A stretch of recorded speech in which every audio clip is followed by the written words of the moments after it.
Here's my summary for chapters 9, 10, 11, and 14. In chapter 9, it's all about organizing the body of the speech, which should be organized strategically. Using clear, specific methods of organization can boost confidence, which improves your ability to deliver a message fluently. The body of the speech is the longest and most important part. This process can be determined when figuring out your main points. You can organize your main points in many different ways according to your topic, purpose, or audience. You might want to order it in chronological, spatial, casual, problem solution, or topical order depending on your topic. You should always use strong connectives in your speech. 4 types of connectives include transitions, internal previews, internal summaries, and signposts. In chapter 10, it's all about the beginning and ending of a speech, or the introduction and conclusion. Your introduction should prepare the audience for what's about to come, and your conclusion is the exact opposite. It should prepare your audience whenever you're about to end your speech. Good introductions are great confidence boosters. 4 tips for a good introduction are: 1, to get the audience's attention and interest, so make sure that it's creative and well thought out.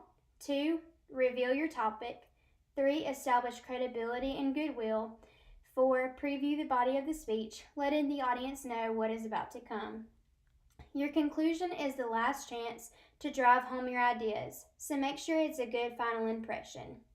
A speech has 2 major functions when it comes to a conclusion. The first is signaling the audience whenever you're about to end. The second is to reinforce the audience's understanding to your central idea. Chapter 11 talks about outlining the speech and how it's like a blueprint.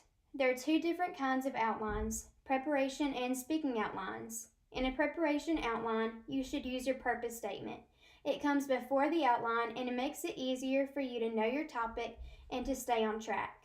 You should label your introduction, body, and conclusion paragraphs. Use consistent pattern of symbolization and indentation, so make sure your main point is all the way to the left. When you come down, your subpoint should be indented to the right a little bit, and so on and so forth. Include transitions, internal summaries, and internal previews, which will keep your speech strong and well thought out. You should include a bibliography, which is your sources, and lastly, give a speech title if required. In a speaking outline, your aim is to help you remember what you want to say, and you should use the same visual framework as your preparation outline. Make sure you can see your outline at a distance, which may require you to enlarge your text. Make sure it's brief, and lastly, in the outline, include cues for what and how you want to say something. This will give emphasis to your speech. In chapter 14, it talks about using visual aids. There are different kinds of visual aids: objects and models, photographs and drawings, graphs, charts, video, and the speaker. If you choose to use presentation technology such as PowerPoint, Keynote, or Prezi, make sure that you know how to work it. There are guidelines when it comes to preparing a visual aid. You should always prepare well in advance, just like anything else, to be successful. Keep visual aids simple. Make sure they are large enough. Use limited amount of text. Use fonts effectively. You don't want too many fonts running together in the same slide or different slides. And there's also instances in the book where it gives you what's appropriate to use for your visual aid in a presentation and what's not. Use color effectively. You don't want a red and a green together in the same slide. It'll be hard for your audience to see. And lastly, use images strategically. There are also guidelines when it comes to presenting your visual aid. The first is to display it where your audience can see it.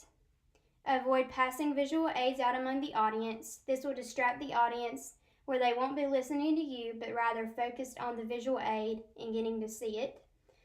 Display it only when discussing it. Explain visual aids clearly and concisely. Talk to your audience, not the visual aid. Once in a while, you can glance at it and talk about it, because obviously the audience is going to be looking at it, but just remember to keep the eye contact with your audience. Practice with it, and lastly, check the room and equipment. That's what I learned in chapters 9, 10, 11, and 14. Thank you.